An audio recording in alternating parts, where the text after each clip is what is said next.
அரசியல் அவலத்திற்கு வணக்கம். வணக்கம். இன்றைய தினம் சட்டமன்றத்திலிருந்து பல்வேறு செய்திகள் வந்திருக்கு. அதுல முக்கியமான சில சம்பவங்களை மட்டும் பார்ப்போம். இன்னைக்கு தமிழக முதல்வர் திரு விஜய் அவர்களோட பிறந்தநாளுக்காக சபாநாயகர் ஏதோ கவிதையெல்லாம் சொன்னாரு அப்படிங்கிற மாதிரி செய்தி இருக்கே. அதை பத்தி பார்க்கறதுக்கு முன்னாடி தமிழக முதலமைச்சர் திரு விஜய் அவர்களுக்கு சாட்டையின் சார்பாக நம்முடைய பிறந்தநாள் வாழ்த்துக்கள். சபாநாயகர் உள்ள வராரு. வந்தோடனே நான் ஆளுநர் உரையின் மீதான நன்றி தெரிவிக்கும் தீர்மானம், நிறைய சட்டமன்ற உறுப்பினர்கள் பேசாம நன்றி தெரிவிக்க முடியாது, அதுக்காக இன்னைக்கு நன்றி தெரிவிக்கும் உரை தான் அது. வந்த உடனே முதலமைச்சர் விஜய் அவர்களுக்கு பிறந்தநாள் வாழ்த்த சொல்றாரு.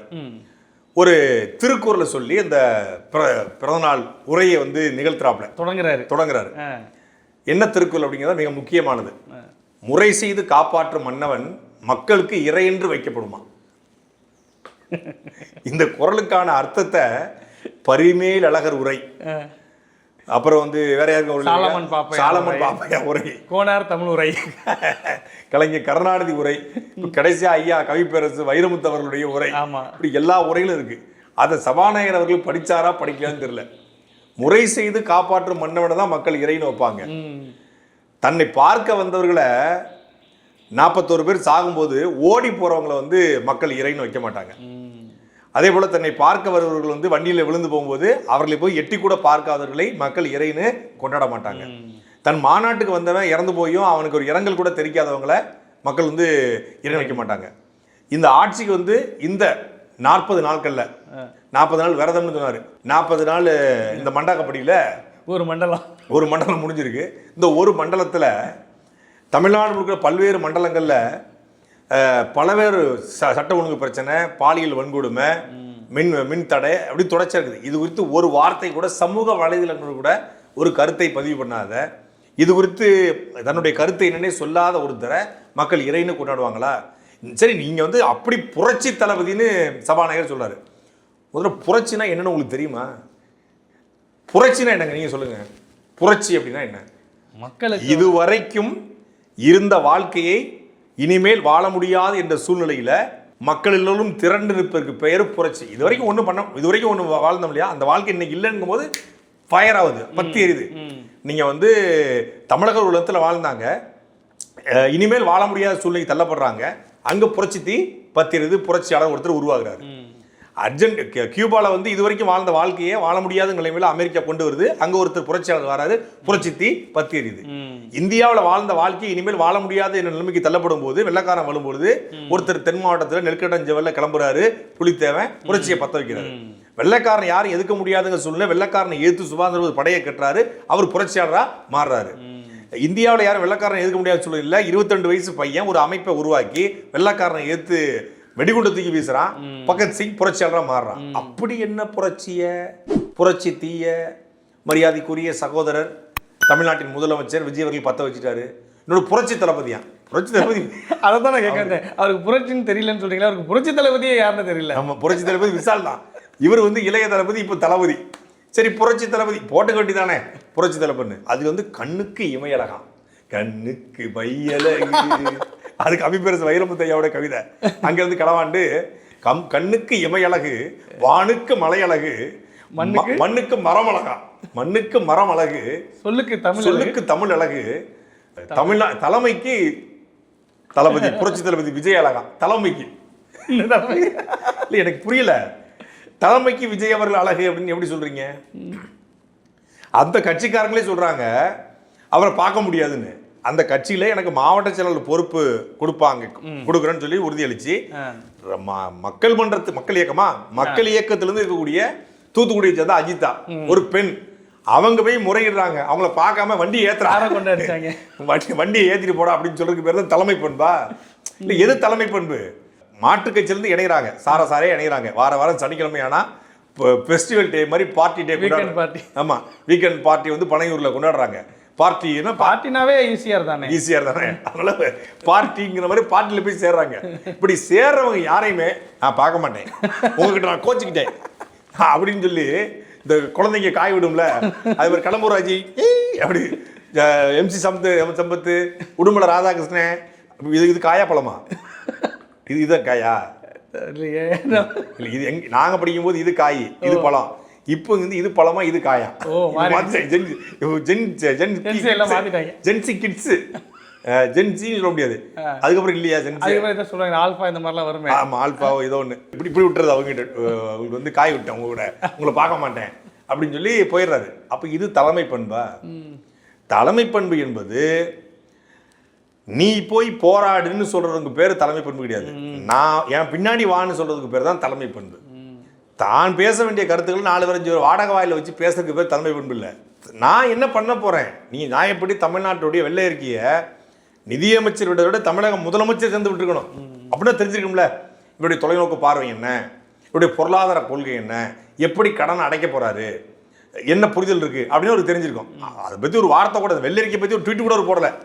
வெள்ளை அறிக்கை வெளியிட்டு அவருக்கு தெரியுமான்னு தெரியாத கூட தெரியல. அது ஒரு விஷயம். அதான் கேட்க வந்தேன். இவர் தான் தலைமை பண்பா. தலைமை பண்பாக இருந்திருந்தா 41 பேர் மரணத்தில் உறுதியாக நின்றுக்கணும். திமுக தாங்க என் மக்களை கொண்டுச்சு, என்னை பார்க்க வந்து திமுக தான் கொண்டுச்சுன்னு நின்றுருந்தாருன்னா அவர் தலைமை பண்பு அப்படின்னு நம்ம சொல்லிக்கலாம்.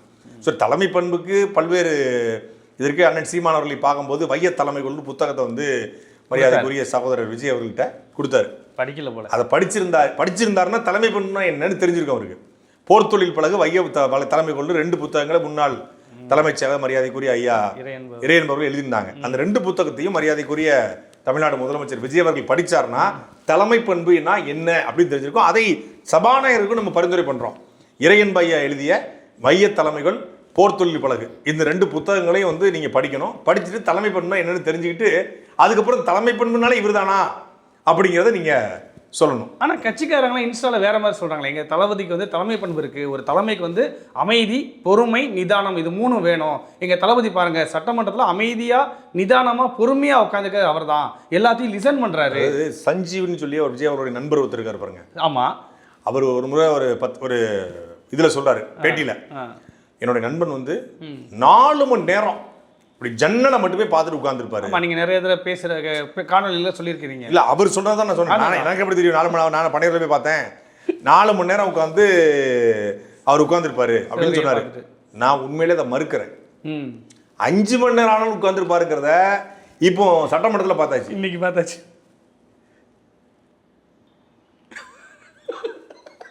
உண்மையிலே என்னால் சத்தியமாக முடியாதுங்க, உண்மையிலே முடியாது.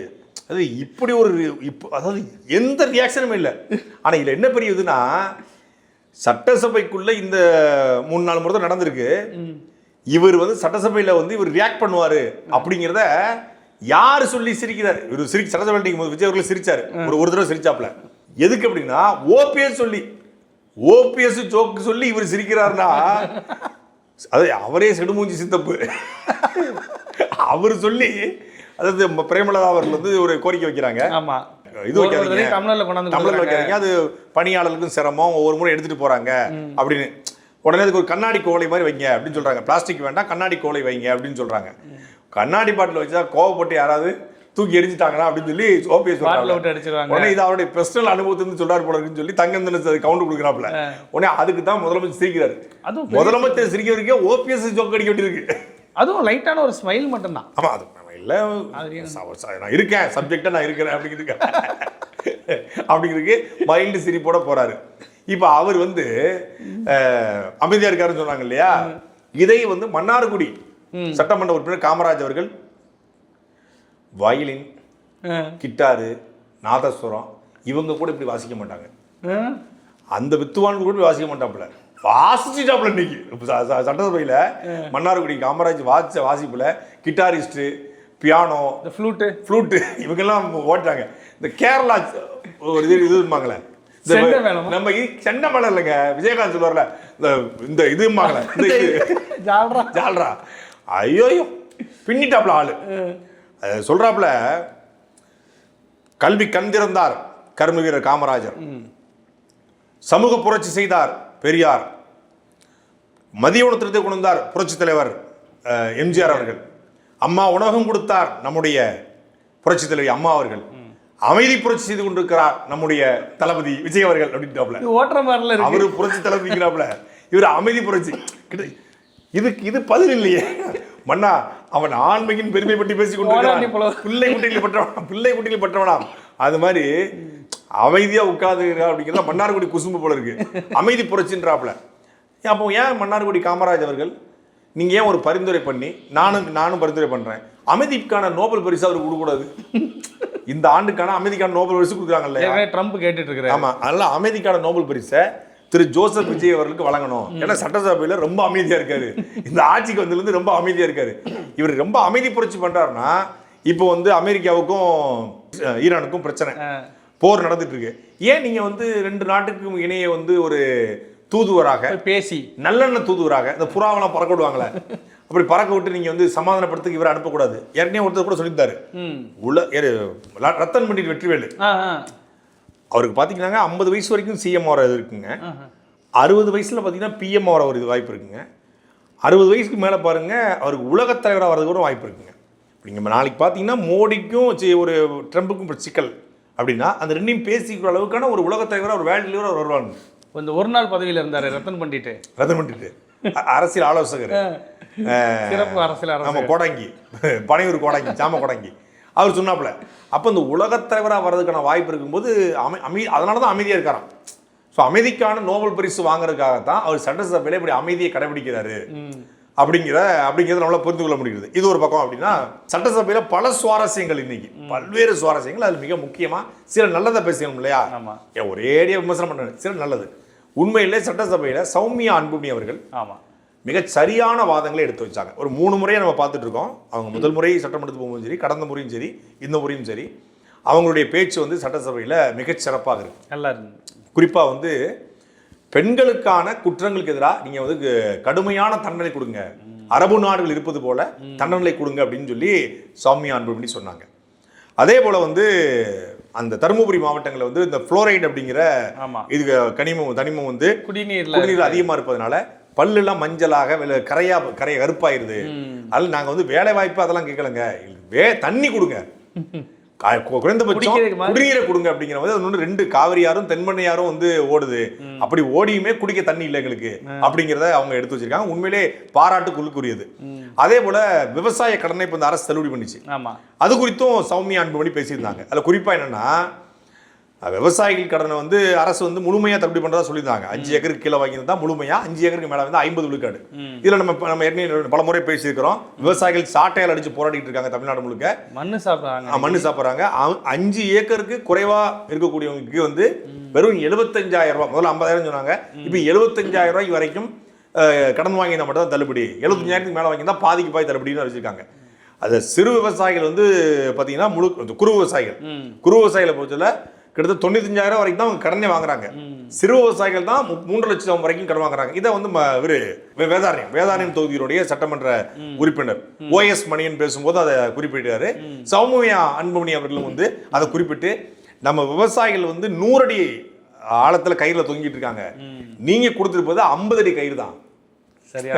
சரியான வார்த்தையை போட்டாங்க.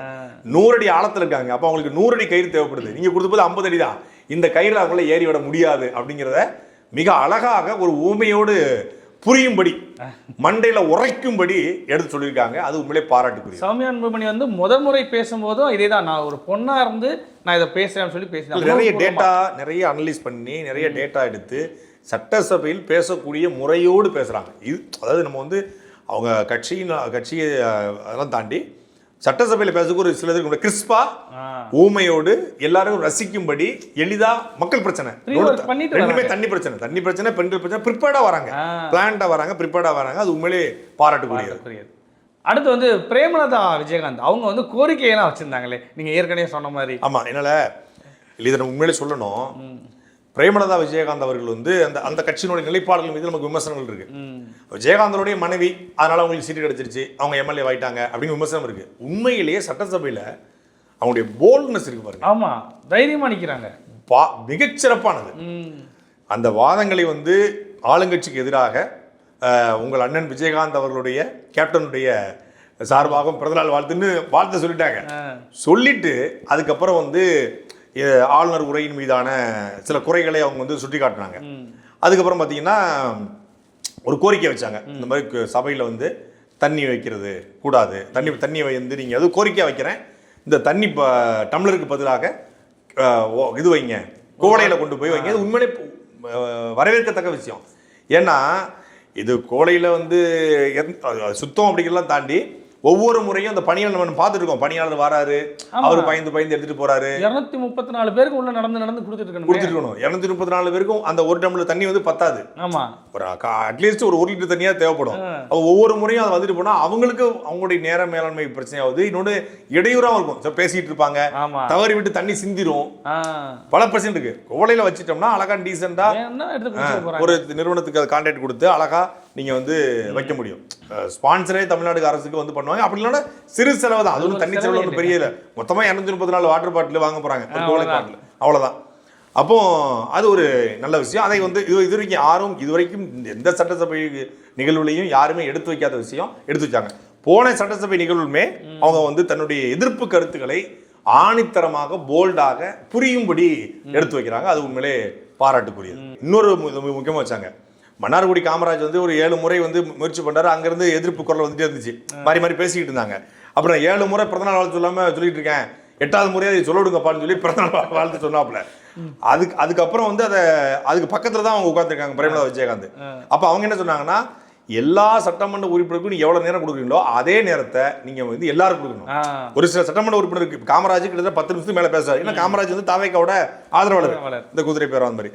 அப்போ அவங்களுக்கு கொடுக்குற நேரத்தை எல்லாத்துக்கும் கொடுக்கணும் நீங்க அப்படின்னு சபாநாயகரை நோக்கி வந்து போல்டா தன்னுடைய எதிர்ப்பையும் வாதங்களையும் கோரிக்கையும் தெளிவா பதில் பண்ணாங்க. சட்டசபை நிகழ்ச்சி தொடங்கும் போதே வந்து இந்த 2 பேருடைய பேச்சு வந்து கவனம் இருக்குது. அதுக்கப்புறம் அந்த பக்கம் அமைச்சர் ஒரு பெரிய வாக்குவாதம் ஏற்பட்டுச்சு. குறிப்பா வந்து ஆரம்பிச்ச உடனே முதல்ல ஆரம்பிக்கும் போது இவர் தான் ஆரம்பிக்கிறாரு. யாரு? தொழிலாளர் நலத்துறை அமைச்சர் பர்வேஸ். அமோனியா வாயு கசிவு ஏற்பட்டு வட இந்திய தொழிலாளர்கள் வந்து 2 பேர் உயிரிழந்திருக்காங்க. ஒரு 8க்கும் மேற்பட்டவர்கள் கவலைக்கிடமாக மாறியிருக்காங்க. ஒரு 67 பேர் வந்து மருத்துவமனையில் பல்வேறு மருத்துவமனையில் சிகிச்சை அளிச்சிருக்காங்க. அரசு சொல்ல புள்ளிவிவர அடிப்படையில் 2 பேர் இறந்திருக்காங்க. இதை 2 பேர் இறப்பு நிகழ்ச்சியை செய்தி வாசிப்பாளர் வாசிப்பாங்கல்ல, புதுசு தான், அதை மாட்டுக்கிறது இல்லை. ஆனால் சட்டசபைக்கு தானே புதுசு, இந்த சமூகத்துக்கே புதுசா? இவர் பிறந்தா இப்போ தான் வந்திருக்கீங்களா? ஒரு அடிப்படை அறம், ஒரு பண்புன்னு இருக்கும்ல, ஒரு நேச்சர், ஒரு ஸ்டேஜ் மேனர் அப்படின்னு ஒன்று இருக்கு. எதை எப்படி பேசணும், எதை எப்படி பேசணும்னே தெரியாம உட்கார்ந்து கத்துறாப்ல.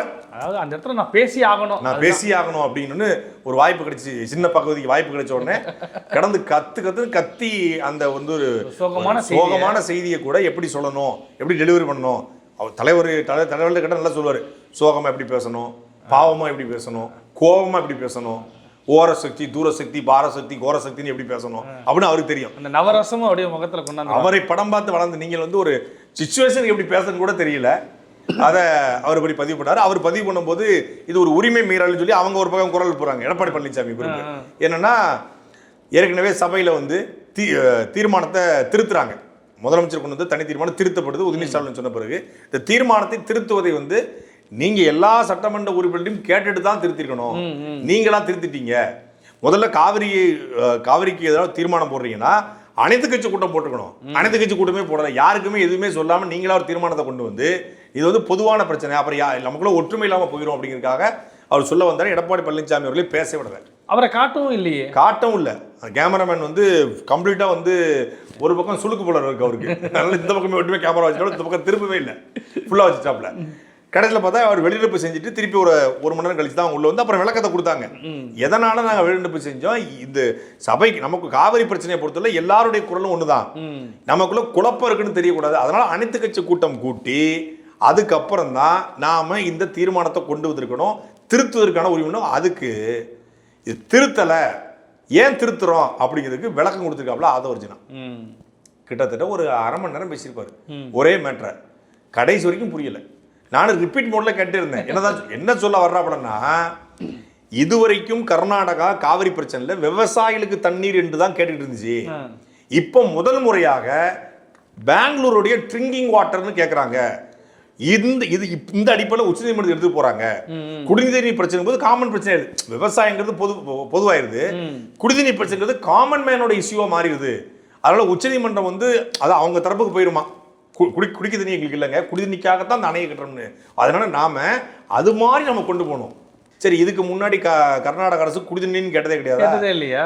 அணைனாலே அது விவசாயத்துக்கு குடிதண்ணி எல்லாம் சேர்த்தானே. அதுவும் பொது மனித பிரச்சனை தான், இதுவும் பொது மனித பிரச்சனை தான். அது விவசாயத்தை விட விளையாட்டு தான் கஷ்டமா இருக்குன்னு சொல்ற ஒரு அமைச்சருக்கு விவசாயத்தை பத்தி கவலை என்ன இருக்கும்? கண்டிப்பா. காவிரியை பத்தி கவலை என்ன இருக்கும்? உனக்கு காவிரி பிரச்சனை என்ன அப்படி முழுமையான சிக்கனை எதுவும் ஒன்றும் புரிஞ்சுக்கல, இன்னொன்று புரிய வைக்கவும் தெரியல. அதாவது ஒன்று முழுமையா புரிஞ்சுக்கணும், இல்லைன்னா தான் புரிஞ்சதான் புரிய வைக்க தெரியணும்ல, அதுவும் தெரியல. பேப்பர் இல்லாமல் அவர் படிக்கிறாராமா, துண்டு சீட் இல்லாமல் படிக்கிறேன்னுங்கிற பேரில் கிடந்து உருட்டாப்ல. 1947 சுபாஷ் சந்திர போஸ் அப்படிங்கிற ஒரு படத்தில் ஏய் படத்தில் யூ கண்டினியூ அப்படிங்கிற யூ கண்டினியூ அப்படிங்கிற மாதிரி யூ கண்டினியூ பண்ணுறாப்ல. எல்லாத்துக்கும் இவர் தான் எந்திரிச்சு பதில் சொல்ல ஆரம்பிக்கிறார். அந்த துறை சார்ந்த பிரச்சனைக்கு அவர் வந்து எந்திரிச்சு பதில் சொல்றாரு. அதில் என்னன்னா 2-3 தடவை வந்து சொல்றாப்ல.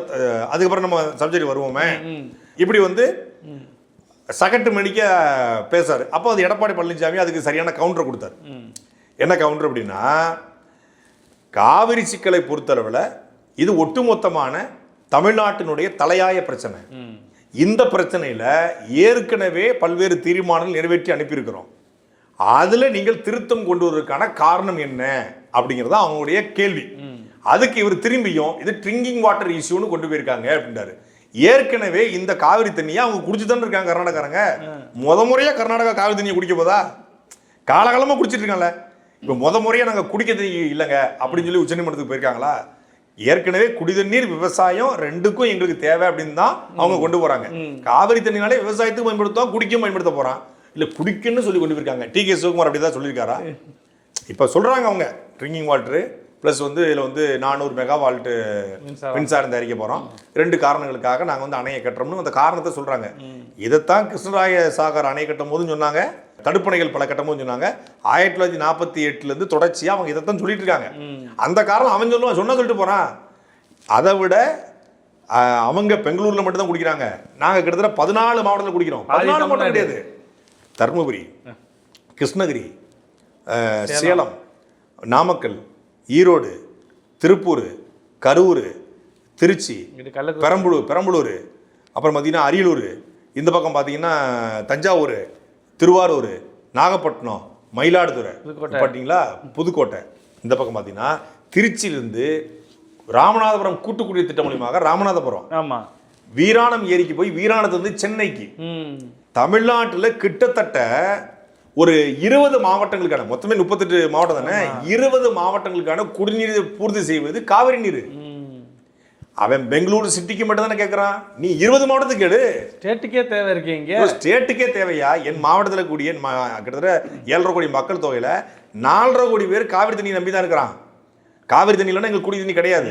இதுல கிளையாறுகள் இருக்கு. காவிரி வந்து கொள்ளிடமாக அங்க வந்து பல்வேறு கிளையாறுகளை பிரியுது. இந்த கிளையாறுகள் இருந்து போற மாவட்டங்கள் பல்வேறு. அப்ப இதையெல்லாம் தான் நம்ம கொண்டு போய் கொடுக்கணும். அவன் கேட்டா கேட்டு போறான். அதை வைக்காம நீங்க இதை வந்து அங்கேயும் காங்கிரஸ், இங்க காங்கிரஸோட கூட்டணி, மேலையும் ராகுல் காந்தி பழக்கம். ராகுல் காந்தியை கூப்பிடு, ராகுல் காந்தி கூப்பிடுங்க. அவங்க கை தானே, உங்க கை தானே, உங்க பழைய கருப்புக்குள்ளா ராகுல் காந்தியை கூப்பிடு. நீங்க கிளம்புங்க சேட்டல் பிளேட்ல, டி.கே. சிவகுமாரை கூப்பிடுங்க, ஒன்னா குறைச்சு பேசுங்க, முடிஞ்சு போச்சு கதை. காலகாலமாக இது நடந்துகிட்டு இருக்கு. தீர்மானம் கொண்டு போறது, உச்ச நீதிமன்றத்துக்கு போறது. அப்போ இது வந்து முழுக்க என்னது, கண் துடைப்பு. இதை பிரேமலதா விஜயகாந்த் குறிப்பிட்டாங்க. காலகாலமா இது நடந்துகிட்டு இருக்கு. இந்த மாதிரி புதுசா ஏதாவது பண்ணுங்க. ஒண்ணு நீங்க வந்து 2 முதலமைச்சர்கள், அவரும் புதுசா வந்திருக்காரு, நீங்களும் புதுசா வந்திருக்கீங்க, கேரளாவும் புதுசா வந்திருக்காரு, 3 பேரும் கூட்டிக்கு வந்து பேசுங்க, இல்ல லீகலா போங்க. 2 பாயிண்ட் சொல்லிருக்காங்க. இதைத்தான் நம்மளும் சொன்னோம். உண்மையில அந்த சிறப்பா எடுத்து வச்சாங்க. அடுத்ததா இந்த புரோட்டோகால் பஞ்சாயத்து ஓடிட்டு இருந்துச்சு, எம்எல்ஏ பல்லவி அவர்களுக்கும் மேயர் அவர்களுக்கும். இதை வந்து இன்னைக்கு சபாநாயகர் முடிச்சு வச்சுட்டு தான் சொல்றாங்களே, சுக்கா உடைச்சு போட்டாப்ல. ஓ, அதாவது இந்த புரோட்டோகாலை வச்சு தான் 1 வாரம் ஓட்டிட்டு இருந்தாங்க. இந்த மாதிரி பல்லவியை அவமானப்படுத்திய பிரியா, பிரியாவை அவமானப்படுத்திய பல்லவி, மேயருக்கும் எம்எல்ஏக்கும் சண்டை அப்படிலாம் ஊட்டிகிட்டு இருந்தாங்க. எம்எல்ஏ வந்து கோச்சிக்கிட்டு ஏதோ வந்து கல்யாண வீட்டில் வந்துட்டு இந்த நாத்தனார் குழந்தையான இருக்கும்ல பார்ப்பாங்கல்ல, வருவாங்க, என்னை சாப்பிட்டியான்னு கேட்கல, உங்கள் அக்கா வந்து என்னை சாப்பிட்டியான்னு கேட்கல அப்படின்னு கோச்சிட்டு போவாளுங்க. அப்புறம் பார்த்தீங்கன்னா உங்கள் தங்கச்சி வந்து என்கிட்ட பேச மாட்டா, நகையை போட்டு ஆட்டி காட்டுறான் அப்படின்னு சொல்லிட்டு கோச்சிட்டு போவாங்க.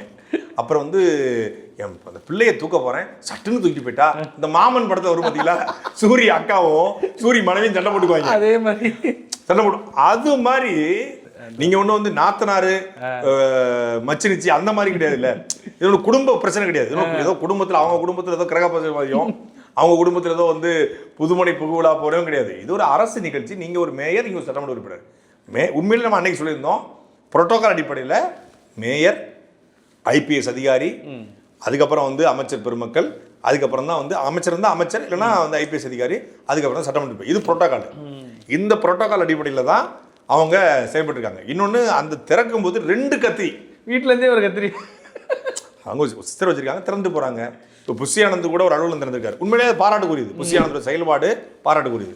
விசிக தலைவர் திருமாவளவன் நிற்கிறாரு, புஷி ஆனந்த் நிற்கிறாரு. அவர் கையில கத்திரிக்கோலை கொடுத்து இவரும் பிடிச்சு விட்டுறாரு. அது ஓகே. 2 பேரும் கூட்டணி இருந்தாலும் அப்படி பண்றாங்க. எதிர்கட்சியா இருந்தாலும் அப்படி பண்ணிருக்கணும். புஷி ஆனந்த் வந்து அதை செய்யறாரு, அது பாராட்டுறோம், வரவேற்கிறோம். அதே மாதிரி தான் ரமேஷும் இந்த பழனியில வந்து பேர் வைக்கணும்னு அதிமுக சட்டமன்ற உறுப்பினர் அழைச்சிட்டு வந்து யாரு பண்ணியிருந்தாலும் வருத்தத்துக்குரியது அப்படின்னு சொல்லி கூட்டு போறாங்க. அது பாராட்டுக்குரியது. அதுதான் நடைமுறை. இது ஒன்றும் புதுசு கிடையாது. இது நடைமுறையை செஞ்சிருக்காங்க.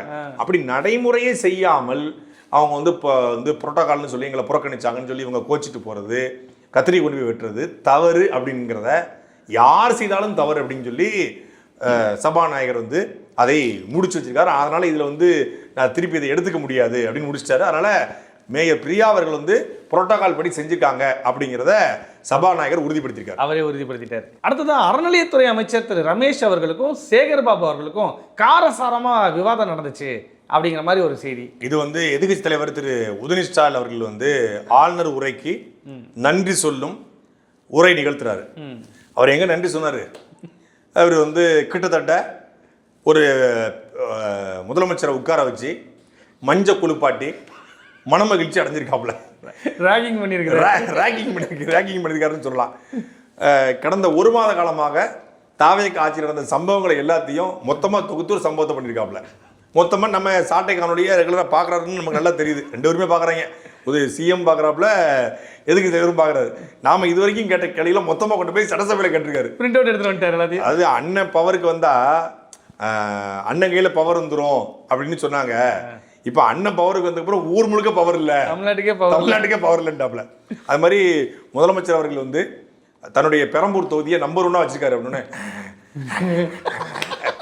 அப்படின்னு எல்லாரும் அங்க இருக்கக்கூடிய அமைச்சர்கள், எம்எல்ஏக்கள், சிஎம்லாம் டக்குனு இப்பதான் நீ சரியா பேச பரவாயில்லப்பா எதுக்கு தலைவராக இருந்தாலும் பாராட்டக்கூடிய மனம், அந்த மனசு இருக்கு இல்லையா, அந்த மனசு இதான், அந்த மனசு தான் கடவுள். பெரம்பூர் தொகுதியை நம்பர் 1 வச்சிருக்கிறாரு. அதாவது மின்வெட்டுல அது மாதிரி டக்குன்னு தலை தொங்கிருச்சு. பெரம்பூர் தொகுதியை நம்பர் 1 வச்சிருக்காரு, மின்வெட்டுல டாப்ல. அப்புறம் பாத்தீங்கன்னா மின்வெட்டு குறித்து எங்கெங்கெல்லாம் மின்வெட்டு நடக்குது அப்படிங்கிறத பேசுறாரு. குறிப்பா பெரம்பூர்ல மின்வெட்டு, தமிழ்நாடு முழுக்க பல்வேறு இடங்கள்ல மின்வெட்டு. அதே போல வந்து இது எதிர்கட்சி தாவேக்காவுடைய ஆதரவு கட்சியா இருக்கக்கூடிய விசிகா தலைவர் திருமாவளவனும் சிதம்பரம் அவர்களும் சந்திச்சு பேசிக்கிறாங்க. அங்க மின்வெட்டு 2 பேரும் உட்கார்ந்து 2 மணி நேரமா மின்வெட்டு பிரச்சனை குறித்து கரண்ட் வருமா வராதான்னு டிஸ்கஸ் பண்ணிட்டு இருக்காங்க அப்படின்னு ஒரு சட்டையெல்லாம் பேசி விட்டுறாப்ல. சரி, இங்கதான் மின்வெட்டுன்னு பார்த்தா கட்சியினுடைய அலுவலகமாக இருக்கக்கூடிய பனையூர் அலுவலகத்திலே மின்வெட்டு. பனையூர்லேயே பவர் இல்லைங்கிற வார்த்தையை போட்டாரு. அது பனையூர்லேயே பவர் இல்லைங்கிறது இந்த பவர் கிடையாது, டபுள் மீனிங்ல பரவாயில்ல. கலைஞர் பேசுவார்ல, அது மாதிரி பனையூர்லேயே பவர் இல்லை, அதான் பனையூர்ல இருக்கக்கூடிய விஜய்க்கே பவர் இல்லை அப்படிங்கிற மாதிரி அதிகாரிகளுடைய ஆட்சி, ஆனந்துகளுடைய ஆட்சி, மகிழ்ச்சி மாண்புகளின் ஆட்சி நடந்துகிட்டு இருக்கு அப்படிங்கிறத மறைமுகமா பனையூருக்கே பவர் இல்லை. ஸ்கூல் பசங்களோட வச்சு ஏதோ ஒப்பிட்டு பேசினாரு. ஸ்கூல் பசங்க முன்னாடிலாம் வந்து செய்தியை பார்த்து ஸ்கூல் லீவ் தெரிஞ்சுக்குவாங்க. முன்னாடி வந்து மழை வருதா அப்படிங்கிறது வந்து டிவியில பார்த்து தெரிஞ்சுக்குவாங்க. இப்போ டிவி ஓடலைன்னா ஸ்கூல் லீவுன்னு தெரிஞ்சுக்கிறாங்க. ஏன்னா வந்து பல்வேறு ஒரு வியாசர்பாடி போன்ற பகுதிகளில் வந்து கரண்ட் இல்லைன்னு சொல்லி பள்ளிக்கூடத்துக்கு விடுமுறை விட்டுருக்காங்க அப்படிங்கிறத சொன்னார். உடனே மின்சாரத்துறை அமைச்சர் இருந்துச்சு, நிர்மல்குமார் இருந்துச்சு, இது ஆதாரமற்ற குற்றச்சாட்டு, ஒரு சில பேர் வந்து இந்த மாதிரி இதை வந்து பியூஷ் கேரியில் வந்து திருடுறாங்க, அதனால தான் நடந்துன்றாப்புல. உடனே அதுக்கு இவர் ஆதவன் தீர்ச்சன்யான்னு சொல்லி மார்க்சிஸ்ட் கம்யூனிஸ்டினுடைய எழுத்தாளர் அவர் எழுந்தார். கேரியரோட உச்சத்தை விட்டு வந்து டிஃபன் கேரியர்ல தொடங்கி இப்போ பீஸ் கேரியர்ல போய் நிற்கிது இந்த ஆட்சி, கேரியர் ஆமாம் கேரியர் போய் நிற்கிது இந்த ஆட்சி அப்படின்னு எழுத அப்படின்னு சொல்ல, உடனே அதுக்கு திருப்பி வந்து இந்த பக்கம் முன்னாள் மின்சாரத்துறை அமைச்சர் வந்து இந்த நிர்மல்குமாருக்கு பதில் கொடுத்து அவர் தன் தரப்பு விளக்கத்தை கொடுக்க, இப்போ சமீபத்தில் மின்சாரத்துறை அமைச்சராக இருந்த சிவசங்கர் இருந்துச்சு, பீஸ் கரியரை வந்து பிடிங்கிட்டு போயிடான்னு சொல்றீங்க. பகல்ல கொடுக்குற பீஸ் கரியருக்கு இரவு எப்படி கரண்ட் கட் ஆகும்? எங்கேயாவது 2 ஒயரை ஜாயின் பண்ணி சர்க்கியூட் வச்சு டைமர் எதுவும் செட் பண்ணியிருக்காங்களா? 12 மணிக்கு பிடுங்கன்னா இரவு 12 மணிக்கு கட் ஆகிற மாதிரி அப்படிங்கிற கேள்வி. இன்னொன்று அந்த கேள்விக்கு நியாயமான கேள்வி. ஏன்னா தமிழ்நாடு முழுக்க மின்தடை, நமக்கு நேற்று கூட நம்ம அலுவலகத்தில் மின்தடை, வீட்டில் மின்தடை, பல்வேறு இடங்களில் மின்தடை ஏற்படுது. எல்லா இடங்கள்லையுமா பீஸ் கேரில் பிடுங்குறாங்க. ஒரு சில இடங்களில் பீஸ் கேரில் பிடுங்குறனால கரண்ட் கிட்ட இருக்கு. சில இடங்களில் பல்வேறு காரணம், மின்சாரம் வந்து கொள்முதல் பண்ணாதது, பல்வேறு நடைமுறை சிக்கல்கள் இருக்கு. அதையெல்லாம் சரி பண்ணி தான் வரணும்னு சொல்லணும். இதுக்கு மொத்தமாக பீஸ் கேரில் பிடுங்கணும்னு சொல்லி பழிபடுவது என்பது இயலாமை, இந்த ஆட்சியின் மீதான என்ன சொல்றது செயல்பாட்டின்மை தான் காட்டுது. இது நம்ம சாட்டில தெளிவாக அந்த மின்சாரம் தட்டுப்பாட்டுக்கான காரணம் என்ன அப்படிங்கிறத தெளிவாக சொல்லியிருந்தோம். அதைத்தான் இன்னைக்கு வந்து உதயநிதி ஸ்டாலின் வந்து கேட்டிருக்காரு. அடுத்ததா எதிர்க்கட்சி தலைவர் திரு உதயநிதி ஸ்டாலின் அவர்கள் வந்து தாவேகாவினர் தொடர்ச்சியான பாலியல் குற்றங்களில் ஈடுபடுறாங்க அப்படின்னு சொன்னியும் சபாநாயகர் வந்துட்டு ஆதாரம் இல்லாத குற்றச்சாட்டுலாம் பேசாதீங்க. இல்ல நீங்க அதை அப்படி எடுத்துக்கூடாது. அதாவது பொத்தாம் பொதுவா சொன்னாரு, யாரே உதயநிதி ஸ்டாலின் பொத்தாம் சொன்னாரு. டீட்டெயிலா சொல்லுப்பா, டீட்டெயிலா சொல்லி இவங்களை அசிங்கப்படுத்து அப்படிங்கிற மாதிரி தான் இருக்குது. இவரே எடுத்து விட்டாரு. அதாவது அவன் விட்டு இருந்தா அவன் மேலோட்டம் போனேன், உள்ள வரைக்கும் போற மாதிரி அவனாவது லைட்டா சொன்னா நீ ரொம்ப சொல்லி அளவை வைக்கிற மாதிரி அவரு மேலோட்டமா தாவேக்கானவர் பாலியல் குற்றங்கள்ல பல இடங்களில் ஈடுபட்டிருக்காங்கன்னு சொல்ல, பேரோட ஊரோட சொல்லுங்க. நீங்க அட்ரஸ் முக்கியம், உங்களுக்கு ஆதாரம் முக்கியம். சரி, ஆனந்தருடைய பகுதி செயலாளர் வேம்புலி இந்த மாதிரி பக்கத்து வீட்டு பொண்ணுக்கு பாலியல் புழு கொடுத்துருக்காரு. சேலத்துல மணிகண்டன் 50 பெண்களுக்கு பாலியல் புழு கொடுத்துருக்காரு. அங்கே தூத்துக்குடி மாவட்டம் ஸ்ரீகுண்டம் எம்எல்ஏவோட ஆதரவாளர்கள் பாலமுருகன் கட்சிக்கார பொண்ணுக்கே மயக்க மருந்து கொடுத்து அதுக்கு வந்து சரவணனும் அந்த பொண்ணுக்கு எதிராகவும் அந்த பாதிக்கப்பட்ட பெண்ணுக்கு வந்து எதிராக செயல்படுறாரு அப்படிங்கிறத ஆதாரத்தோட ஊரோட பேரோட சொல்லிட்டாரு. சபாநாயகர் கேட்டுக்கொண்டாரு. சொல்ற உடனே அவரு இப்ப நான் ஏதாவது பேசணும்ல, பேசுறா அப்படின்னு ஆதவரிச்சு எந்திரிச்சு இப்படி மாதிரி நிறைய குற்றச்சாட்டு சொன்னாங்க. இதெல்லாம் ஆதாரம் இல்லாத குற்றச்சாட்டு. திமுக ஆட்சி காலத்துல குறிப்பிட்ட மாதங்களில் பல்வேறு போக்சோ வழக்குகள் பதிவு செய்யப்பட்டுச்சு. அதுல திமுக 2 வயசு குழந்தைய கூட பாலியல் வன்கொடுமை பண்ணிருக்காங்க அப்படின்னு சொல்லி அவர் சொன்னாரு. இந்த பக்கம் ஆதாரம் இல்லைன்னு சொன்ன மாதிரி அந்த பக்கமும் நீங்க ஏதாவது பேசுறதா ஆதாரத்தோட பேசுங்க, பொத்தாம் பொதுவா பேசாதீங்க அப்படின்னு உதயநிதி ஸ்டாலின் உடனடியாக அதை யாரு பேருங்க சொல்லிட்டாரு. இவரு இன்று போய் நாளை வாரேன் அப்படிங்கிற மாதிரி நான் ஆதாரத்தை நாளை காட்டுறேன்டாப்ல. இது உலகத்துக்கே தெரியும். கிருஷ்ணகிரியில ஒரு 2 வயது குழந்தைய ஒரு திமுகவோட கிளை செயலாளர் பாலியல் வன்கொடுமை செய்து அவர் கைது செய்யப்பட்டார். அது உலகத்துக்கே தெரியும். அதை கூட ஆதவர்ஜனை வந்து ஃபிங்கர் டிப்ஸ் வச்சுக்கல, உங்களுக்கு குற்றச்சாட்டு வைக்கிறேன் அப்படின்னா அது உண்மைதான். அதை வச்சு நான் சொன்னது போய் கிடையாது. மக்கள் பிரச்சனை உடனடியா அவருக்கு அதுக்கு உதவியாளர்கள் இருப்பாங்க, உடனடியே செய்தி எடுத்துருக்கலாம். பக்கத்துக்கு முன்னாடி ஒரு சிஸ்டம் ஒன்று வச்சிருக்கல, எதுக்கு வச்சிருக்காங்கன்னு தெரியலையே. ஒரு டேப் ஒன்று இருக்குல்ல, அந்த டேப் எதுக்கு நான் கேட்கறேன், தெரியாம கேட்கறேன். அதுல போட்டா வராதா? அது ஏதோ இந்த கல்யாண மண்டபங்கள்லாம் இந்த அங்கங்க எல்இடி டிவி வச்சிருப்பாங்கல்ல கிட்டக்கி பாக்குறதுக்காக, அதுதான் அது. இல்ல கேட்க தெரியாம கேட்கிறேன். இப்போ ஒரு முன்னாடி ஒரு டேப் இருக்கு, அதுல போட்டா சர்ச் பண்ண முடியுமா முடியாதா? கண்டிப்பா முடியும். அலைபேசி வச்சிருப்பாங்க, கையில மொபைல் வச்சிருக்காங்க அப்படின்னா இவரெல்லாம் வந்து வன்னியரசுலாம் வந்து ஐபோன் 17 ப்ரோ மேக்ஸ் தான் எடுத்து போட்டு இது பண்ணாப்ல. மற்ற மாநிலங்கள்ல இந்த எம்எல்ஏக்கள் என்னென்னமோ பார்த்துட்டு இருக்காங்க உள்ள மொபைல். அதெல்லாம் பார்க்க தேவையில்ல, நீங்க டேட்டாவை பாருங்க. கூகுள் பண்ணா திமுகவுடைய கிளை செயலாளர் பாலியல் வன்கொடுமை செய்தாருன்னா கிராக்ல கேட்டா இல்ல வந்து சாட்ஜிபில கேட்டா இல்ல ஜெமின்ல கேட்டா போட்டு தரப்போகுது. அவர் பேசுற கேப்ல எடுத்து அடிச்சுக்கலாம். நான் இன்னைக்கு சொல்ல மாட்டேன், நாளைக்கு தான் சொல்லுவேன். செவ்வாய்க்கிழமை எனக்கு நல்ல நாள். இப்போ வந்து அதுல வந்து 2-3 தடவை வந்து ஆதரவர்ஜனாவை குறுக்கிட்டாப்ல. ஆதாரத்தோட பேசுங்க, ஆதாரத்தோட பேசுங்க. அப்புறம் தமிழ் தாய் வாழ்த்து வந்து இதுக்கு முன்னாடி பாடினதே இல்ல அப்படின்னு அடிச்சு விட்டாரு. இல்ல பாடியிருக்காங்க, நீ ஆதாரம் பேசாத, வடிவச்சு வரல, தெரிஞ்சா பேசு, ஆதாரம்லாம் பேசி அடி வாங்காதங்கிற மாதிரி. எல்லா தடவையும் ஆதாரம் இல்லாத பேசாத அந்த சைடுல சொல்லுவாங்க. இந்த தடவை சபாநாயகரே சொல்லிட்டாரு. ஆமா, அதான் பேச பாடி இருக்காங்க. நீ ஆதாரம் பேசாத, நீ ஆதாரம்லாம் பேசாத, ஆதாரத்தோட பேசு. யாரா இருந்தாலும் எனக்கு வந்து ஆதாரம் முக்கியம் அப்படிங்கிற மாதிரி பேச ஒரு கலகலப்பா தான் போச்சு. பொதுவாகவே சட்டசபை கலகலப்பாகவும் ஒரு ரொம்ப இறுக்கமா இருந்துச்சுன்னு சொல்ல முடியாது, ஒரு கலகலப்பா தான் கொண்டு போனாங்க. அப்புறம் மிக முக்கியமாக வந்து உதயநிதி ஸ்டாலின் அவர்களுக்கு வந்து ராஜ்மோகன் அவர்கள் வந்து இறுதியா பதில் சொன்னார். பதில்னு பாத்தீங்கன்னா கடுமையான பதில். 40 நாட்கள்ல வந்து இந்த ஆட்சி எப்படி இருந்துச்சு, அதாவது கடந்த 5 ஆண்டுகள்ல மக்கள் வந்து அவங்கள வந்து தெரிஞ்சுக்கிட்டு தான் இந்த ஆட்சி மாற்றத்தை கொண்டு வந்தாங்களாம். அந்த 5 ஆண்டுகள் அவங்க சரியில்லைங்கிறதுக்காக தான் இவங்க வந்து வந்தாங்க. இவ்வளவு பெரிய சாதம் இதை கொடுத்துருக்காங்க. எவ்வளவு பெரிய கொடுத்துருக்காங்க? 107 தொகுதி. அது திமுகவில் வென்ற காங்கிரஸ், கம்யூனிஸ்ட், இன்னைக்கு மதிமுக எல்லாத்தையும் கூட்டி வச்சுக்கிட்டு தான் ஆட்சி அமைச்சிருக்கீங்க. மக்கள் பிடிக்கல, திமுக மீது அதிருப்தி, இல்லை திராவிட கட்சி மீது அதிருப்தி இருந்தது. 100 விழுக்காடு ஒன்று மாற்று கருத்தே கிடையாது. அதுக்காக பெரிய அலை, பெரிய மாசு அப்படிலாம் ஒன்றும் கிடையாது. அப்படின்னா நீங்கள் 180 தொகுதியில் வெற்றி பெற்று தனித்த பெரும்பான்மையோட ஆட்சி அமைச்சிருந்தீங்கன்னா மக்கள் உங்களுக்கு கூவுன்னு ஓட்டு போடுறீங்க. எப்படியோ 2 வருஷத்துல அப்படியே ஒரு படம் காட்டி கடைசி 2 மாதம் பரபரப்பாக கொண்டு போய் மக்களை ஏமாற்றி ஓட்டு வாங்கிட்டாங்க. இப்போ யாருக்கு என்ன பண்ணுறதுனே தெரியல. எல்லாமே வந்து ஒரு அறகுறை என்ன சொல்றது, அதிகாரிகள் கொடுக்குற டேட்டா வச்சுக்கிட்டு சட்டசபையில் பேசியிருக்காங்க. இன்னைக்கு சட்டசபையில் பேசுனதுல ஆளுங்கட்சியில் ஒருத்தர் கூட உருப்படியாக பேசல. ஆளுங்கட்சி தரப்புல இருந்து எதிர்கட்சியின் வாயை அடைக்கிற அளவுக்கு நீங்க சேகர் பாபு ரமேஷ் பேசுறாரு, சேகர் பாபு கவுண்டர் கொடுக்குறாரு. அது உதயநிதி ஸ்டாலின் பேசும்போது சொல்றாரு, இந்த மாதிரி எங்கள் ஆட்சியில் வந்து அறநிலைத்துறையுடைய வரக்கூடிய வருமானத்தை வந்து பல்வேறு துறைகளுக்கு பயன்படுத்தணும். இப்போ நீங்க அறநிலைத்துறை வருமானம் திருப்பணிகளுக்கு மட்டுமே செலவிடும் சொல்லிருக்கீங்களே, இது நீங்க சொன்னதா இல்ல வேற யாரும் சொல்லி செய்யறதா? வேற யாரும். இது பிஜேபியின் குரல் மாதிரியே இருக்க. ஏன்னா பிஜேபி தான் சொல்லுவாங்க கோயில் சொத்து கோயிலுக்கே, கோயில் நிர்வாகம் பணி வந்து கோயிலுக்கே பாத்துக்கணும், அதை வேற எதுவும் பயன்படுத்தணும். ஹெச்ராஜாவுடைய குரல் தான் அது ரொம்ப நாளா பிஜேபியின் குரல் அப்படிங்கிறத அவர் கேட்கிறாரு. உதயநிதி ஸ்டாலின் வந்து இந்த கேள்வி எழுப்புறாரு. கேள்வி எழுப்பினோடனே தமிழ்நாடு அறநிலைத்துறை அமைச்சர் ரமேஷ் அவர்கள் எந்திரிச்சு அதுக்கு பதில் சொல்றாரு. இந்த மாதிரி அறநிலைத்துறையுடைய வரக்கூடிய வருமானம் வந்து மக்களுக்காக பயன்படுத்தப்படும். குறிப்பாக அறநிலைத்துறை கோயில் இருக்கக்கூடிய கழிவறைகள் கட்டப்படும், சாலை வசதி, செருப்பு ஸ்டாண்டு, இந்த மாதிரி வந்து பயன்படுத்தப்படும். அடிப்படை தேவைகளுக்கு பயன்படுத்தக்கூடிய மற்ற தேவைகளுக்கு பயன்படுத்தப்படாது அப்படிங்கிறார். குறிப்பாக எடுத்துக்காட்டுக்கு தேவையில்லாம குன்னூர்ல ஒரு விநாயகர் கோயில் இருக்கு, வெறும் 500 பேர் ஒரு நாளைக்கு வரக்கூடிய கோயில். அந்த கோயிலுக்கு ஒரு பெரிய மல்டிபிளெக்ஸ் கார் பார்க்கிங் வச்சிருக்காங்க 10 கோடி செலவுல. அது கோவிலுடைய வருமானத்தை எடுத்து பயன்படுத்திருக்காங்க. இது தேவையில்லை அப்படின்னு சொல்றாரு. வெறும் 500 பேர். ஆமா.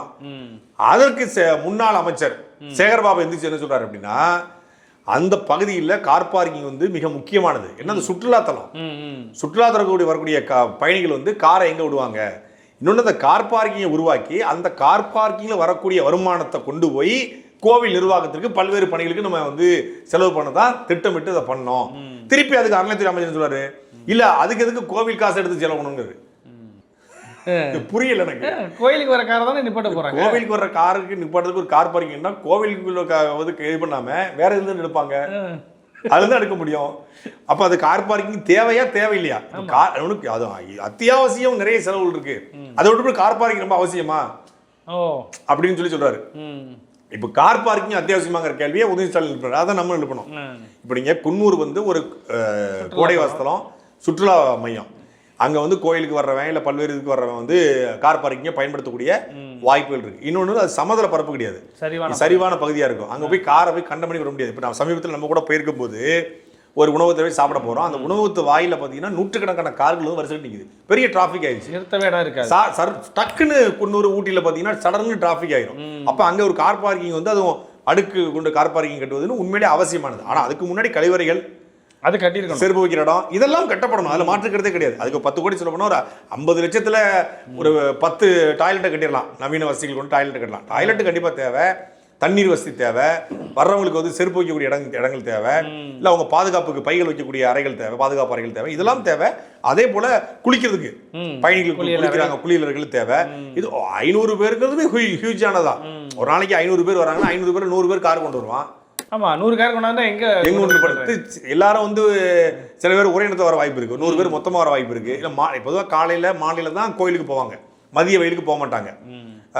ஊட்டி போன்ற இடங்களில், குன்னூர் போன்ற இடங்களில் மாலை நேரத்தில் 6 மணிக்கு மேலே கோயிலுக்கு போகிறதுக்கு வாய்ப்பு கிடையாது. ஏன்னா எல்லாமே இந்த குறுகிய நேரம் தான் அவங்களுக்கு. ஏதாவது ஒரு விசேஷ தினம் வந்துருச்சுன்னா மொத்தமாக வருவாங்களே. ஆமாம், அந்த இடத்துல கட்டப்படுகிற கார் பார்க்கிங் வந்து உண்மையிலே அந்த இடத்துக்கு தேவையானதான். நம்ம விசாரித்த வரைக்கும் ஊட்டியில் அந்த கார் பார்க்கிங் குன்னூர் வந்து தேவையான ஒன்று தான். அதை வந்து கேள்வியா எழுப்பும் போது அதற்கும் ஆளுங்கட்சி தரப்புல இருந்து சரியான பதில் சொல்ல முடியல. எதிர்கட்சிகள் வச்ச குறிப்பாக எடப்பாடி பழனிசாமி அவர்களாக இருக்கட்டும், விஜயகாந்த் ஒரு மனைவி பிரேமலதா அவர்களாக இருக்கட்டும், சௌமியா அன்புமணியா இருக்கட்டும், யார் வைத்த கேள்விகளுக்கும் இந்த தரப்புல இருந்து எந்த பதிலையும் உருப்படியா வைக்க முடியாம ரீல்ஸுக்கு என்ன பண்ணலாம் அப்படிங்கிறத ராஜ்மோகன் ரெடி பண்ணிட்டாப்ல. இன்னைக்கு நாம ரீல்ஸ்ல வரணும். உதயநிதிக்கு கவுண்டர் கொடுத்த ராஜ்மோகன், பதிலடி கொடுத்த பள்ளிக்கல்வித்துறை அமைச்சர் அப்படின்னு சொல்லி வரணும். அந்த 2 பேரும் போடுவாங்களே, அந்த 2 பேரும் போடுவாங்களே. சட்டசபையில பள்ளிக்கல்வித்துறை அமைச்சர் பதிலடி கொடுத்திருக்காரு. ஒரு நிமிஷம் உதயநிதியே ஆடி போயிட்டாரு, எதிர்கட்சிகளை மிரள விட்டுருக்காரு நம்ம பள்ளிக்கல்வி அமைச்சர். சாதாரணமானவரா, யூடியூப்ல இருந்து வந்தவர் இன்னைக்கு யூடியூப்ல ட்ரெண்ட் ஆயிருக்காரு. இன்னைக்கு சட்டசபையில அவரோட பேச்சுக்கு தான் ஃபயர் மூமெண்ட் முதலமைச்சரே திரும்பி பார்க்க வைத்த பள்ளிக்கல்வித்துறை அமைச்சர். ஒரு நிமிஷம் நம்ம ஆனந்தன்னாவே ஷாக் ஆயிட்டாரு. உள்ளாட்சியை மிரள விட்ட பள்ளிக்கல்வித்துறை இப்படின்னு ரீல்ஸ் போடுறதுக்கு வேணா அது உதவி ஒழிய டேட்டாவோட பாயிண்டோட நாங்கள் இந்த 40 நாட்களில் இந்தந்த சாதனையை பண்ணியிருக்கிறோம், இது பண்ண போகிறோம் அப்படின்னு எதுவுமே சொல்ல. பள்ளிக்கல்வித்துறை அமைச்சருக்கு சட்டமன்றத்தில் பேசுவதற்கு ஏதாவது தகுதி இருக்கிறதா முதல்ல நான் கேட்குறேன். அது ஆதங்கத்தோட பதிவு பண்ணுறேன். உதயநிதி ஸ்டாலின் அவர்கள் ஒரு கேள்வி எழுப்பினார். இன்னைக்கு தமிழ்நாடு பள்ளிக்கூடங்களில் ரீல்ஸ் போடுறதுக்கு பள்ளிக்கூட பிள்ளைகளை பயன்படுத்துகிறாங்கன்னு. உடனே இவர் அதுக்கு நாங்கள் அதை கட்சி விட்டு நீக்கி விட்டோம் எங்கள் தளபதிங்கிறாரு. ஒருத்த மட்டும் தான் ரீல்ஸ் போட்டோம்னா, இதே தருமபுரி மாவட்டத்தில் இன்னைக்கு பள்ளிக்கூடத்தில் போய் போர்டில் எழுதியிருக்கான். போர்டில் தளபதி விஜய் பிறந்த நாள் அப்படின்னு போட்டு பிள்ளைங்களுக்கு இப்போ இது கொடுத்து நம்மளுடைய சிஎம் யார், நம்ம விஜய்னா யார், உங்களுக்கு விஜய் பிடிக்குமா அப்படின்னு கேட்குறான். சார் நாளைக்கு நான் சீமானோட பிறந்தநாள், நான் பள்ளிக்கூடத்தில் போய் அதே மாதிரி எழுதி நான் பண்ணலாமா? நாளைக்கு எடப்பாடி பழனிசாமி பிறந்தநாள், அவங்க போய் பண்ணலாமா? நாளைக்கு ஸ்டாலின் பிறந்தநாள், ஸ்டாலின் பிறந்தநாள், அவங்க போய் பண்ணலாமா? இல்லை நாளைக்கு ஜிகே வாசன் பிறந்தநாள், அவங்க போய் பண்ணலாமா? இல்லை விஜயகாந்தோட பிறந்தநாள் போய் பண்ணலாமா? பள்ளிக்கூடம் என்பது தமிழ்நாடு முதலமைச்சருக்கு எழுதி கொடுக்கப்பட்டிருக்கா. நீ தமிழ்நாட்டுக்கு நீங்கள் முதலமைச்சர் தானே, தமிழ்நாட்டுக்கு முதலமைச்சர் ஒரு அட்மினிஸ்ட்ரேட்டிவ் கொடுத்துருக்காங்க, ஓட்டு போட்டு தந்திருக்காங்க. அதுக்காக ஒட்டுமொத்தமான எல்லாமே உங்களுக்குன்னு எழுதி வைக்கப்படலை. பள்ளிக்கூடங்களில் எந்த அடிப்படையில் நீங்கள் எம்எல்ஏ போங்க, அமைச்சர் போங்க, சரி, கட்சிக்காரன் ஒன்றிய செயலாளர், வட்ட செயலாளர், வார்டு செயலாளர் அவன் நல்லவனா கெட்டவனா யாருக்கு தெரியும்? கட்சியில் நல்லவன் இருப்பா கெட்டவன் ஆதரவு சொல்றாரு. 1 கோடி பேர்ல 10 பேர் நல்லவர் இருப்பான் கெட்டவர் இருப்பான், தப்பு பண்ணி நான் அப்படி பொறுப்பெடுக்க முடியும்? பள்ளிக்கூடத்துக்கு போறவன் யாருன்னு எப்படி தெரியும்? ஒரு எம்எல்ஏ போனா அவன் எம்எல்ஏன்னு தெரியுது. எம்எல்ஏ தான் சாதாரண ஒருத்தன் போறான், பள்ளிக்கூடத்தில் போய் பிள்ளைங்கள்ட்ட பேசுறான், குழந்தைகள்ட்ட பேசுறான், அவன் என்ன நோக்கத்துக்கு போறான்னு யாருக்கு தெரியும்? கேக் கொடுத்து தான் போறானா இல்லை வேற எதுவும் வாட்ச் பண்ண போறானா? எதுக்கு தெரியும்? எப்படி தெரியும்? பள்ளிக்கூட குழந்தைகள்கிட்ட போயிட்டு என்னங்க உங்களுக்கு பாட்டு போட வேண்டிய அவசியம் இருக்கு? இது பள்ளிக்கல்வித்துறை அமைச்சர் கண்டிக்க வேண்டாமா?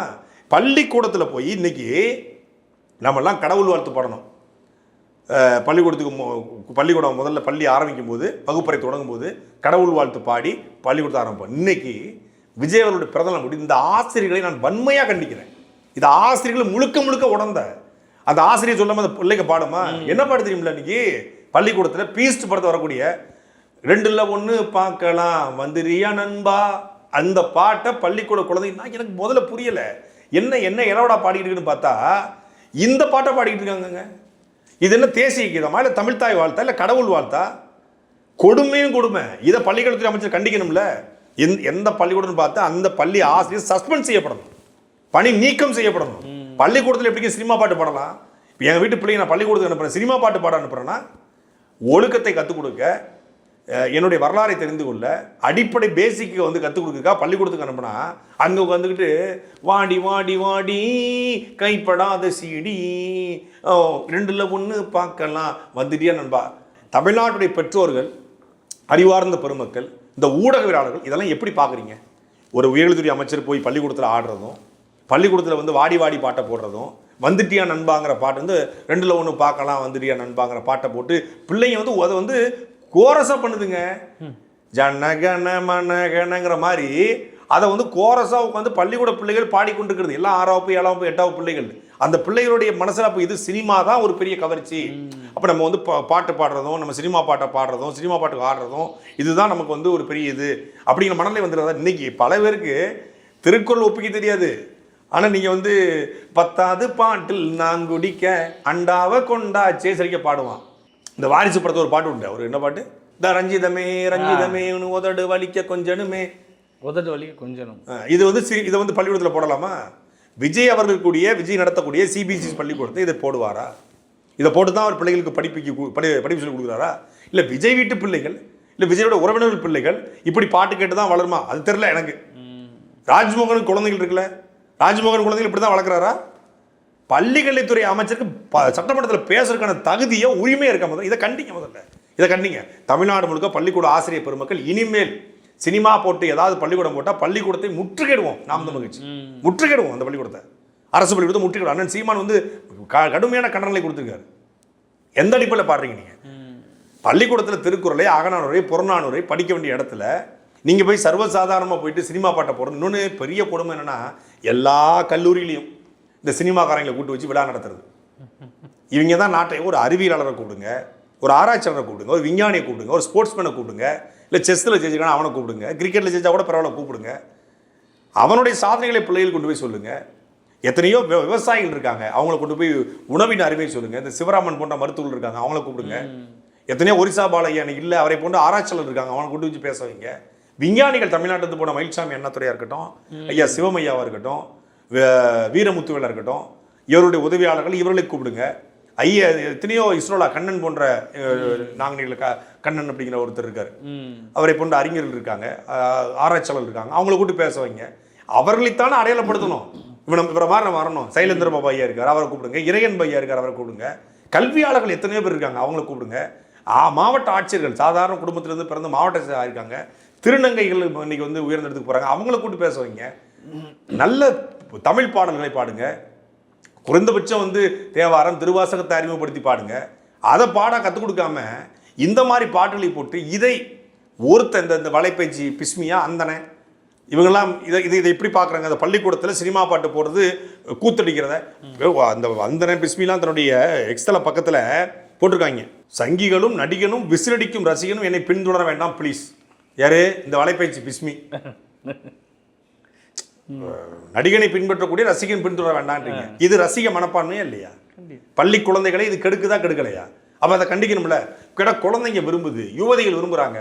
பள்ளிக்கூட வாசலை கஞ்சா வைக்கிறது கூட தான் விரும்புவான், வித்துருவியா? பள்ளிக்கூடத்துக்குள்ளே சிகரெட் அடிக்கணும் விரும்புவான், நீ கொடுத்துருவியா? பள்ளிக்கூடத்தில் உட்காந்து சரக்கு அடிக்கணும் விரும்புவான், பீர் அடிக்கணும் விரும்புவான். குழந்தைகளுக்கு என்ன தெரியும்? கொடுத்துருவியா நீ? இல்லை, அவன் என்ன வேணாலும் விரும்புவாங்க. மழை பெய்யும் போது ஐஸ்கிரீம் கேட்பான், வாங்கி கொடுத்துருவியா? சாதாரணமாகவே கேட்போம், வாங்கி கொடுத்துருவியா? தப்புங்க, பண்ணக்கூடாது, குடிக்கும்பா, செய்யக்கூடாது, அப்படி தானே வளர்க்கணும். ஐஸ்கிரீம் கூட ஒரு சாப்பாடு விருப்பமாக வச்சுக்கோங்க. கேடுகட்ட பொருட்கள் இருக்குது, இதெல்லாம் விரும்புவாங்க. பள்ளிக்கூடத்தை கட்டடிச்சு தினமும் தியேட்டருக்கு போகணும் விரும்புவான். யுவதிகள் விரும்புகிறாங்க, அவங்க போயிட்டு வரட்டும் அப்படின்னு விட்டுலாமா? நீங்கள் பேசிட்டு இருக்கீங்க, பிரியா குமார் 2 பேரும் நீங்கள் நல்லா பேசிட்டு உட்காந்துருங்க, நீங்கள் 2 பேரும் கலந்துக்கிட்டு இருக்கீங்க, நாங்கள் கிளம்புறோம் அப்படின்னு போயிருவீங்களா? You continue I will join next day அப்படின்ட்டு போயிருவீங்களா? ஏங்க அது தப்பு. இது 18 வயதுக்கு மேலே தான் இருக்கணும், காதலிக்கணும். 18 வயதுக்கு மேலே தான் நீங்கள் திருமணம் பண்ணணும். ஒழுக்கத்தை கட்டி கொடுத்தனா பள்ளிக்கூடம் கல்லூரி, அந்த வேலையை விட்டுவிட்டு நீங்கள் அவர்கள் விரும்புகிறார்கள், எல்லாத்தையும் விரும்புவாங்க, குழந்தைங்களுக்கு தெரியாது பாவம். அதை கற்றுக் கொடுக்கறதுக்கு தான் உயர்கல்வித்துறை, பள்ளிக்கல்வித்துறை, அரசு, இந்த ஆசிரியர் பெருமக்களுடைய தவறுகளால் மட்டும்தான் எங்க பட்ட பகலில் வெயிலில் கொண்டு போய் உட்கார வச்சு விஜய் உருவப்படத்தை வரைகிறதும், இந்த மாதிரி பாட்டு இதை பார்க்கும்போது பதறுதுங்க. வெளிப்படையாக பேசுகிறேன், நீ உங்கள் பிள்ளை இல்லை, என் வீட்டு பிள்ளை, பார்த்து கொண்டிருக்கிற இவருடைய பிள்ளை இந்த வெயிலில் ஒரு பிள்ளையா உட்கார்ந்துருந்தா உங்கள் மனசு பதறுமா பதறாது? என்ன வெயில் அடிக்குது, அதை விடுங்க.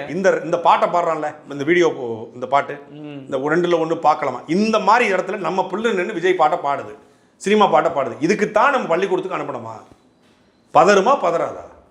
அடுத்த தலைமுறையை நாசமாக்குற வேலையை ஈடுபட்டுட்டு சட்டசபையில் வெக்கமே இல்லாமல் 40 நாட்கள் நாங்கள் இதெல்லாம் பண்ணியிருக்கிறோம், இந்த மாதிரி ரீல்ஸ் போட்டவங்களை வந்து நாங்கள் வந்து கட்சியை விட்டு நீக்கிருக்கோம். கண்டிங்க, முதல்ல அரசு பள்ளிக்கூடத்தை கண்டிங்க, அரசு பள்ளியுடைய ஆசிரியர்களை கண்டிங்க. யார் இது தப்பு பண்ண அந்த ஆசிரியர் வேலையை விட்டு தூக்குங்க, அது ஒரு சுற்றறிக்கை போடுங்க. தமிழ்நாடு அரசு பள்ளிக்கூடத்தில் சினிமா பாடல்கள் ஒழிக்கக்கூடாது. சினிமா பாடல் ஒழித்தால் அந்த இடத்தில் நாம் தமிழர் கட்சி வந்து முற்றுகையிடும். இனி எந்த பள்ளிக்கூடம் இருந்தாலும் சரி, அது தனியார் பள்ளிக்கூடம், சிபிஎஸ்சி பள்ளிக்கூடங்கள், பிள்ளைங்களை வந்து சேர்க்கும் போதும் சினிமா பாட்டு, இந்த ஆனுவல் டேக்கு சினிமா பாட்டு, ஸ்போர்ட்ஸ் டேக்கு சினிமா பாட்டு, அவங்களுக்கு என்னன்னாலும் சினிமா பாட்டு தான். சிபிஎஸ்சி பள்ளிக்கூடங்கள் மொத்தமாக இந்த குழந்தைகளுடைய ஒழுக்கத்தை சிதைச்சி அவனை வந்து ஒரு குட்டிச்சுவராக்கி தான் அனுப்புது. இப்போ இதில் வந்து சமூக சீர்கேடு ஒரு பக்கம் இருந்தாலும் பாதுகாப்பு குறைபாடு இருக்குல்ல. ஏன் இதை கேட்குறேன்னா, அமைச்சர் புசி ஆனந்த் சொல்கிறாரு, எவனோ வராங்க எங்கள் கூட நின்று ஃபோட்டோ எடுத்துன்னு போயிடுறான், நீங்கள் அதை எடுத்து போட்டு எங்களோட நின்றுட்டா அப்படின்னு சொல்கிறீங்க, எங்களுக்கு என்ன தெரியும்? அதாவது இவ்வளவு வளர்ந்த ஒரு அமைச்சரே சொல்கிறாரு பக்கத்தில் நின்று யாருன்னு தெரியல அப்படின்னு. குழந்தைங்களுக்கு எப்படி தெரியும்? ஏன்னா இப்போ இவங்கெல்லாம் தாவேக்காவினர் வந்து பள்ளிக்கூடத்துக்கு போகும்போது யார் வேணாலும் வருவான், சமூக விரோதி வருவான் தான் சொல்கிறேன். பெண் குழந்தைகள் இருக்கிறாங்க, நல்ல நோக்கத்தோட வர்றானா தீய நோக்கத்தோட வரானா, தாவேக்காரன்னு சொன்ன ஒரு மஞ்சள் துட்டை போட்டால் உள்ள விட்டுருவீங்களா? உள்ள விட்டுருவாங்களா? அப்போ யார் என்னன்னு வெரிஃபை பண்ணணும். அனுமதி வாங்கிருக்கீங்களா? முறைப்படி போயிட்டு மாவட்ட ஆட்சியர்கிட்ட போயிட்டு அனுமதி வாங்கிட்டு வாங்க, மாவட்ட கல்வித்துறை அதிகாரிகிட்ட போய் அனுமதி வாங்கிட்டு வாங்க. இது சொல்ல முடியாத ஒரு ஆசிரியருக்கு, ஒரு தலைமை ஆசிரியருக்கு இது வன்மையாக கண்டிக்கத்தக்கதுங்க. நான் உண்மையிலே இது நீதிமன்றத்தில் சென்று ஒரு வழக்காக போட்டு தமிழ்நாட்டு பள்ளிக்கூடங்களில், கல்லூரிகளில் இது போன்ற கட்சிக்காரன் உள்ளே போகக்கூடாது, எந்த சினிமா பாட்டு போகக்கூடாது. இது விட்டோம்னா இது நாடை நாசமாகிடும். இன்றைய சட்டமன்றத்தில் நடந்த நிகழ்ச்சிகள் பற்றிலாம் நம்ம பேசுகிறோம். மீண்டும் நாளைய சட்டமன்ற செய்திகளோடு மீண்டும் சந்திப்போம். நன்றி. சாட்டை எடுத்து நாட்டை திருத்து, இளம் தலைமுறை தானே நீ